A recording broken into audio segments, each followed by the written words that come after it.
Olá, gostaria de falar um pouco hoje sobre a Atlântida.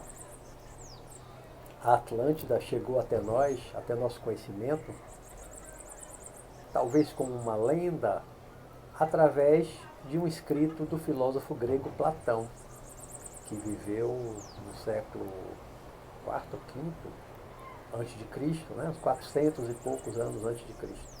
Platão, que foi discípulo de Sócrates, que foi mestre de Aristóteles, três dos maiores filósofos gregos daquele tempo, da era clássica da Grécia. Se hoje nós ouvimos falar de Atlântida, que até hoje gera reflexões, questionamentos, filmes, livros, né? Tantos contos sobre Atlântida, de vez em quando vemos na televisão pessoas procurando Atlântida embaixo d'água, no Atlântico, no Mediterrâneo, em terra.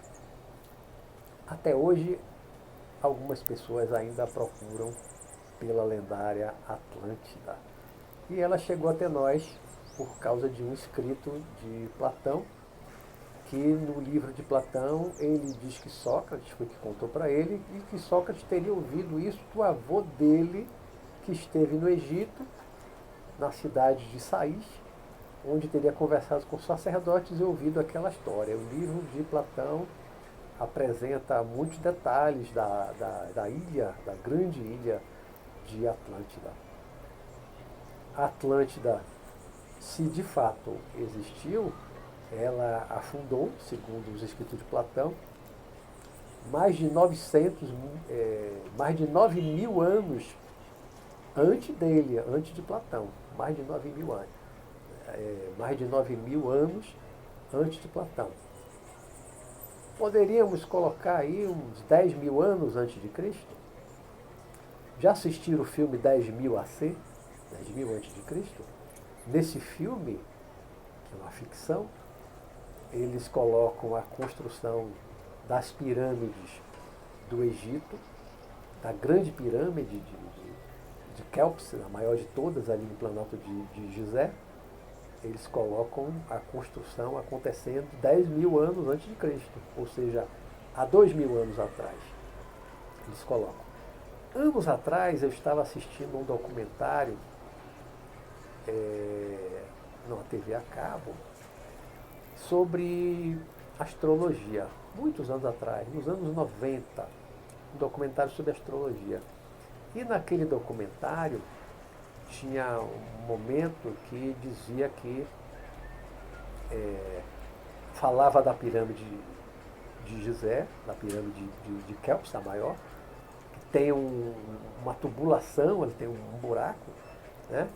E que se concluiu pelas pesquisas, pelos estudos, que aquele buraco é inclinado na parede que sai, não lembro se na sala, na Câmara do Rei ou da Câmara da Rainha, não lembro mais, mas esse buraco, inclusive, que eu vi lá, eu estive lá e entrei na pirâmide de Kéops, estive no Egito em 93, entrei nas três maiores pirâmides ali, e aquele buraco, ele é uma linha reta e que ele sai em direção ao céu. E foi encontrado um papiro, muitos anos atrás, encontraram um papiro, e esse papiro, ele dizia que aquela tubulação, aquele buraco, aquele furo nas pedras todas da pirâmide, aquele buraco era para levar a alma do faraó, que dizia que ali teria sido um túmulo, tem um sarcófago, uma pedra, uma lápide na Câmara do Rei, onde eu vi, na Câmara do Rei, na pirâmide maior de Kéops, e esse buraco seria para levar o espírito, a alma do faraó para a constelação de Órion. Só que, pelos estudos dos astrólogos e astrônomos, no tempo atual, ou há 4.000 anos, 4.500 anos atrás, porque os historiadores, a maioria coloca aquelas pirâmides como sendo construídas 2.500 anos antes de Cristo, né? Só que naquela época, 4.500 anos atrás, aquele furo não estava direcionado, não está até hoje direcionado à constelação de Órion, uma das constelações, né, do zodíaco, não está. Só que os astrólogos com astrônomos fizeram um estudo e se perguntaram quando é que aquele furo, aquela direção daquele furo, estaria direcionado para a constelação de Órion. E aí foram fazer os cálculos, fazer os estudos todos, e o documentário mostrava que aquele buraco estava direcionado para a constelação de Órion 10 mil anos antes de Cristo. Quando eu assisti o filme 10 mil anos AC, 10 mil anos antes de Cristo, eu lembrei do documentário, parecendo até que o roteirista, ou quem escreveu, produziu aquele filme, tinha assistido o documentário ou tinha conhecimento desse estudo, dessa pesquisa, né? Que aquele furo estava direcionado para Órion 10 mil anos antes de Cristo. Então, no filme, eles colocam a construção das pirâmides, a pirâmide está sendo construída no filme 10 mil anos antes de Cristo, coincidentemente. Né? É também a época do fim da última era glacial. É mais ou menos o fim da última era glacial. E também é mais ou menos a época em que Platão coloca no livro dele como informação de Sócrates, que recebeu do seu avô, que recebeu do sacerdote, de Saís, no Egito, do afundamento da Atlântida. Tudo está relacionado. Há muitos anos atrás eu fiz muitos estudos, muitas pesquisas sobre o dilúvio, um dilúvio universal, na época tentando relacionar com a Atlântida, um dilúvio e tal. E descobri em várias enciclopédias na internet que em muitos países do mundo, muitos países, muitos povos ao redor do mundo, tem a lenda antiga de um grande dilúvio, de um dilúvio universal, a lenda de vários povos, de várias épocas, nos recantos mais diferentes do mundo, a lenda de um grande dilúvio. Tanto que a lenda de Noé, que está lá na Bíblia, no Antigo Testamento, ela coincide com a história que tem no livro de Gilgamesh, a epopeia de Gilgamesh, que é o livro mais antigo que existe, escrito na Mesopotâmia, em pedras, não, em placas de argila, né? 3.000 anos, 3.100 anos antes de Cristo, muito anterior a Moisés, alguém escreveu um livro, 12 tábuas de argila, com aquela escrita cuneiforme, né? Ali na argila, cunhou, escreveu a epopeia de Gilgamesh, que conta uma história muito semelhante à de Noé, né? O dilúvio de Noé, com o grande barco construído, com animais de várias espécies colocados no barco. A história se assemelha muito, só que muito antes da Bíblia, desse livro do Antigo Testamento que descreve o grande dilúvio. E vários povos antigos, se vocês forem pesquisar hoje, tem muito mais recursos de pesquisa na internet do que quando eu fiz essa pesquisa lá nos anos 90. Muitos povos tinham essa lenda de Noé não. Muitos povos tinham essa lenda do grande dilúvio. E eu fiz muitas anotações na época dessas pesquisas e vi a possibilidade de o afundamento de Atlântida, do continente da Atlântida, uma grande ilha da Atlântida, descrita lá no livro de Platão, ter se dado na época desse grande dilúvio. Esse grande dilúvio pode ter acontecido por um grande degelo na época, o fim da era do gelo, pode ter sido, dependendo da posição, né, da ilha, da região onde viviam os Atlantes, né, que depois afundou, estaria hoje debaixo do mar, não seria uma grande profundidade, que o nível do mar não subiu tanto assim, né, mas que estaria relacionado, pode ter caído um asteroide, um cometa no mar, ter causado um grande tsunami, pode ter coberto a ilha, pode ter feito a ilha afundar, terremoto, vulcões na ilha, várias coisas pode ter feito a ilha afundar no oceano e desaparecer.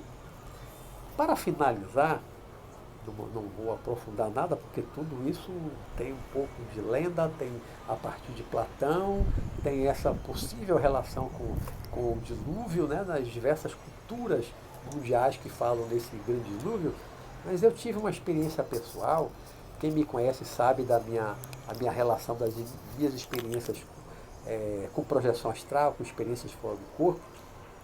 Eu, alguns anos atrás, tive uma experiência fora do corpo muito lúcida, muito consciente, muito nítida.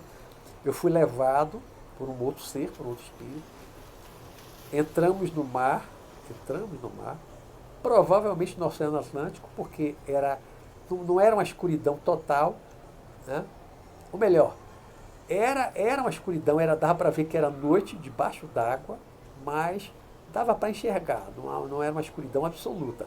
Se eu tivesse ido para o Pacífico, por exemplo, para o outro lado do planeta, seria dia, né? Eu saí do corpo dormindo de noite, aqui no Brasil, no Ocidente, na América, era noite, né? Mas no outro lado do planeta seria dia. Só que na minha experiência, nós fomos voando no escuro, quando mergulhamos no mar era no escuro, mas enxergávamos alguma coisa. E descemos até perto da superfície do mar, e eu olhava para cima e via que não estava muito distante da superfície, talvez 100 a 200 metros, não era muito distante, eu via a superfície, não era muito distante, e eu via no fundo do mar, lá no solo, algumas colunas grandes, bem largas, muito grandes, mas assim, meio inteiras, bem altas, semelhante às colunas que eu vi no Egito no tempo de Karnak, em Luxor, em alguns outros templos também, mas principalmente o de Karnak, foi onde eu vi as colunas mais largas, né? Os blocos de pedra, aquelas pedras colocadas, as rodelas de pedra, aqueles blocos enormes, né? Um em cima do outro, uma coluna pesadíssima, que um tsunami talvez não derrubasse mesmo, né? E um muro comprido, um pedaço de um muro com blocos muito grandes, muito pesados.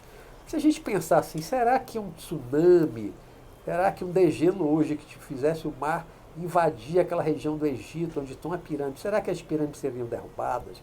Será que a esfinge seria derrubada? Né? Aqueles blocos de pedra enormes, pesam toneladas. Será que eles seriam arrastados? Aquele peso enorme? Né? Então, eu vi fora do corpo. Eu vi fora do corpo essas ruínas, e na hora eu falei e houve uma confirmação que estava comigo. Assim, é a Atlântida. É a Atlântida. São ruínas da Atlântida.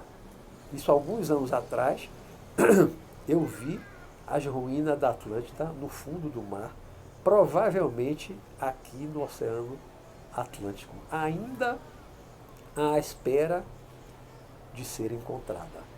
Até hoje, muita gente já encontrou algumas coisas submersas ou na terra. Achei Atlântida, encontrei Atlântida. Ninguém encontrou a Atlântida ainda. A Atlântida ainda, as ruínas que restaram, eu só vi um pedacinho, um trechinho pequeno, mas as ruínas da Atlântida ainda continuam debaixo d'água, debaixo do fundo do oceano, provavelmente o Atlântico mesmo. E Platão, no seu livro, disse que a Atlântida ficava além das colunas de Hércules, e as colunas de Hércules, para os gregos, eram o Estreito de Gibraltar, os dois lados do Estreito de Gibraltar, que é a entrada do mar Mediterrâneo, vindo do Atlântico, entrada, ou seja, os gregos viviam no Mediterrâneo, eles saindo, né, do Mediterrâneo, chegando no final do Mediterrâneo, em direção ao Atlântico, via aquelas colunas, o que eles chamavam as colunas de Hércules, eram aqueles morros dos dois lados. Né? Se não me falha a memória, a distância, a largura ali entre os dois lados é de 1 quilômetro, se não me falha a memória. Não tenho certeza absoluta de memória. Né? Mas não é tão largo. E os gregos chamavam aquilo de as colunas de Hércules. E Platão disse que a Atlântida ficava além das colunas de Hércules. Por isso é que eu acho que a Atlântida realmente não estava dentro do Mediterrâneo, para dentro, né? Estava para fora. Então, provavelmente mesmo, segundo o livro de Platão, a Atlântida ficava no Oceano Atlântico. Né? A Atlântida, o nome está relacionado com o deus grego Atlas, que é representado carregando o mundo nas costas. Daí vem Atlântico, Oceano Atlântico, Atlas, que é o próprio Deus. Né? Tudo está relacionado. Então a Atlântida continua no fundo do mar e não é muito profundo, à espera de ser encontrada. Quem sabe um dia alguém a encontrará. Vou ficando por aqui. Sou o Luiz Roberto Matos. Grande abraço.